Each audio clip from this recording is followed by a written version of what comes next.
It's a bit late, but I wanted to go ahead and do this part of the video. I'm going to be making this soap tomorrow. I've got a lot going on, so I'm gonna do the prep work tonight so we can make it tomorrow.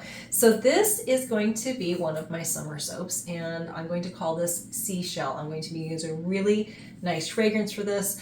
Hopefully it'll be well behaved. It's kind of got, depending on the formula recipe, hopefully it's going to behave well on me, but it's going to be a really nice, I've got my notes here, it's got a juicy tropical scent with melon, citrus, jasmine, violet, with sea salt, air, and driftwood, so it's going to be really nice. And I'm going to try to do kind of a seashell look with this, and in the bottom of my mold, hopefully you can see this, I don't want to tip it too much, but I've got this little piece of soap here, and this is actually a leftover bit that I've had in my freezer. If I have extra soap bits, I will put them in the freezer for later projects.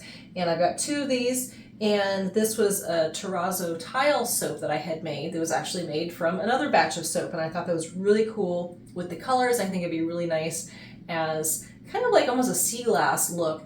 And my goal is to kind of match those colors, but hopefully get a nice circular, kind of a Nautilus swirl on the inside of the soap.